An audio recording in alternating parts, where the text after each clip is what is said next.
Cuk ah jawab apa? Wih, dia 3 lawan yang 1. Mana?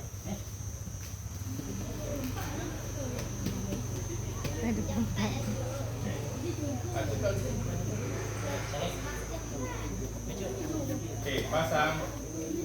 Okey, serang dekat sini saja. Nancuk belakang ni dia jangan turun. Ini dah.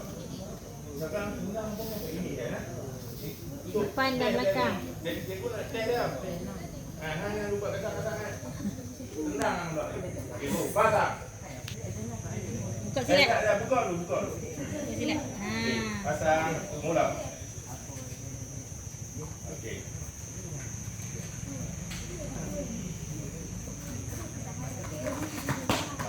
Okey, buang. Tu yang nak bagi tadi buang.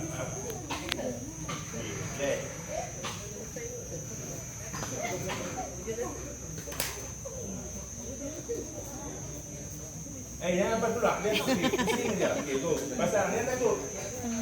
Okey, go.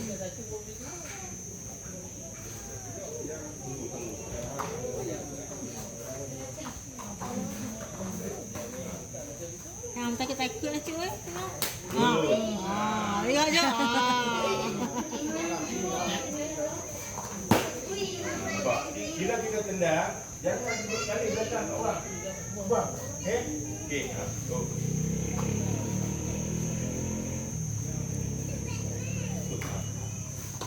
Good. Masuk. Jangan mundur belakang.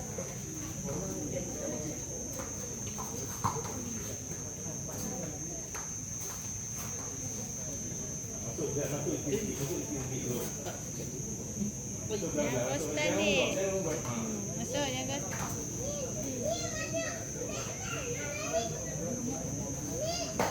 Kiri kanan. Hei, lawan. Jangan duri. Okey, pasang. Mula low. Oh. Okey. Jatuhan dia kira yang point tu saja. Jatuh tak kira. Dia kira yang masuk tu je. Tendang tak jatuh, dia kira tendang dia tu. Sekali dia tendang. Lihat. Mana? Lihat. Mana? Finish.